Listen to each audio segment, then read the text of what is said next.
She was only 6 years old, bright, talented, adored, a little girl whose life overflowed with innocence and possibility. But on Christmas night, inside the safety of her own home, JonBenét Ramsey's life was stolen. What happened to her became one of the most haunting unsolved cases in American history, a mystery marked by contradictions, confusion, and decades of unanswered questions. This is the story of JonBenét, the child whose life was cut short, and whose case continues to cast a long shadow over true crime history. JonBenét Patricia Ramsey was born on August 6, 1990, in Atlanta, Georgia, the beloved daughter of John and Patsy Ramsey. She had an older brother, Burke, whom she adored.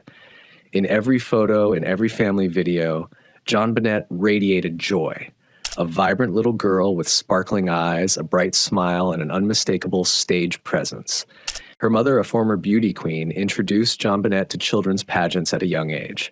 JonBenét enjoyed performing, singing, posing, dancing. Family and friends described her as lively, funny, affectionate, and full of energy. She loved to dress up, sing into hairbrush microphones, and make people laugh. She was warm, friendly, and unafraid to show her personality. But behind the pageants and pictures, she was still just a child. She loved her bike. She loved Christmas lights. She loved her family's dog. She loved running down the stairs on Christmas morning, filled with excitement. To the people in her life, she was more than the pageant girl the world would later come to know. She was a little girl who wanted to play, be loved, and live a long life. The Ramseys moved to Boulder, Colorado in 1991 after John Ramsey's company expanded. They settled into a large house in an affluent neighborhood, a house that, in just a few short years, would become the center of one of America's most complex and controversial investigations. By Christmas 1996, JonBenét was a kindergartner, excited for the holidays. No one could have imagined that it would be her last. Christmas Day in 1996 began like any other holiday for the Ramsey family. They visited friends, shared dinner, and enjoyed the joy that comes with the season. JonBenét, exhausted from the excitement of the day, fell asleep in the car on the way home. Her father carried her upstairs and gently placed her in bed. It was a peaceful moment, the kind of simple parental gesture that happens millions of times across the world. No one could have known it would be the last time JonBenét was seen alive. The next morning began in confusion. At around 5:30 in the morning, Patsy Ramsey headed downstairs. On the staircase, she found something that didn't belong, a long handwritten note.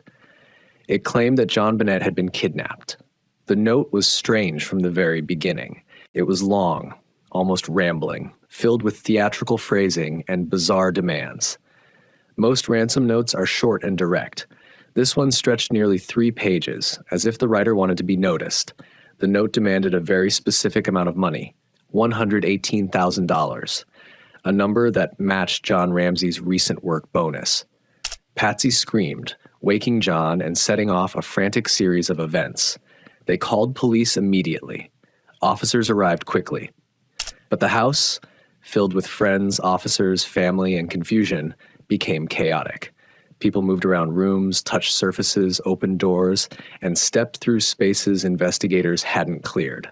Evidence was disturbed before anyone understood what kind of crime they were dealing with. Hours passed as officers conducted an incomplete search of the home. The basement, a complex maze of rooms and storage areas, went largely unchecked. JonBenét was still missing. No one knew whether the ransom note was real or a cruel distraction. Then around 1 o'clock in the afternoon, an officer asked John Ramsey to search the home again. John descended into the basement and opened a small storage room. What he found ended any hope the family had left. JonBenét was lying on the floor, covered with a blanket. Tape was placed across her mouth. A cord was tied around her neck, fashioned into a garrote made from a broken paintbrush handle. Her wrists were bound. She was gone. John screamed and lifted her into his arms, carrying her upstairs.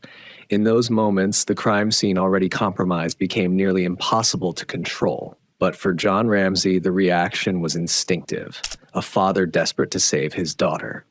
Patsy collapsed in grief, officers tried to regain control of the scene, but the damage had been done. A kidnapping case had become a homicide, and the first hours of that homicide had slipped through investigators' fingers.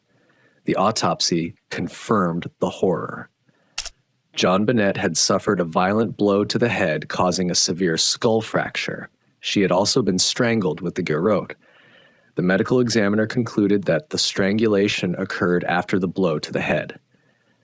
Her death was ruled a homicide caused by asphyxiation and head trauma. What remained unclear was why, how, and by whom. The investigations spiraled rapidly into conflict. The Boulder Police Department was not prepared for a case of this magnitude. A wealthy, well-known family, a symbolic American child, and a crime scene filled with contradictions. Immediately, two competing theories emerged, and the investigators themselves divided over them. One theory argued that someone had entered the Ramsey home, possibly through a basement window, committed the crime, and escaped before police arrived. Evidence cited included a broken window in the basement and an unexplained footprint and unidentified male DNA found on JonBenét's clothing. But none of this evidence conclusively pointed to a specific suspect. The other theory focused on the family. Investigators questioned why there were no signs of forced entry, why the ransom note seemed theatrical and excessively long, why the ransom amount exactly matched John's bonus, and why the note appeared to have been written using materials from inside the house. Behavior became a factor too. The Ramseys' emotional reactions, their interviews, their public statements. These interpretations fueled suspicion, rightly or wrongly. The Ramseys denied any involvement, insisting that an intruder committed the crime. The ransom note became the centerpiece of controversy. It was unlike almost any kidnapping note ever seen by investigators. Its tone resembled movie dialogue. Its length was unprecedented. Handwriting analysis produced ambiguous results. Some experts felt it resembled Patsy Ramsey's handwriting, while others strongly disagreed. No conclusive match was ever made. The note became a symbol of the case's complexity, theatrical, confusing, and endlessly debated. Media coverage quickly spun out of control. JonBenét's pageant photos dominated television screens. The case became a public obsession, with theories, accusations, and speculation spreading faster than facts. For many people, the story became less about a murdered child and more about a sensational mystery. Public opinion hardened into two camps: those who believed an intruder killed JonBenét and those who believed someone in the Ramsey home was responsible. Years passed with little clarity. A grand jury later reviewed the case and voted to indict the parents on charges related to child abuse resulting in death. But the district attorney declined to prosecute, stating that the evidence was insufficient. This decision remained hidden from the public for years, adding further controversy to an already fractured case. DNA evidence complicated the picture. Unidentified male DNA was found on JonBenét's clothing, leading some investigators to reconsider the intruder theory. However, the DNA sample was small, incomplete, and possibly the result of contamination rather than direct contact with a perpetrator. No match has ever been identified. Over the years, numerous suspects and persons of interest were investigated: neighbors, known offenders, individuals with questionable alibis. Each lead sparked hope and then disappointment.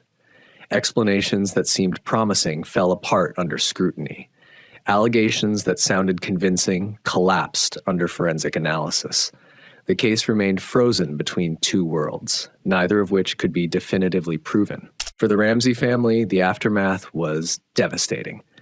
Patsy Ramsey passed away in 2006 after battling cancer, never learning who killed her daughter. John Ramsey remarried and tried to rebuild his life while continuing to assert the family's innocence. Burke Ramsey, only 9 at the time of the murder, grew up largely outside public view, carrying the burden of a tragedy he never asked for and a spotlight he never wanted. Yet the case never faded. Advances in forensic technology brought renewed calls for reanalysis of evidence.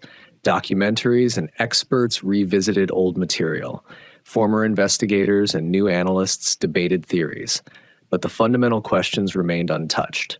Who killed JonBenét Ramsey and why?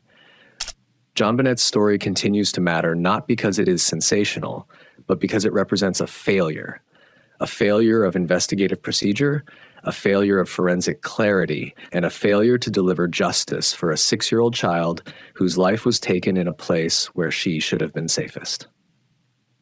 She should have grown up. She should have lived a long, full life. Instead, her memory has been overshadowed by decades of speculation, confusion, and suspicion.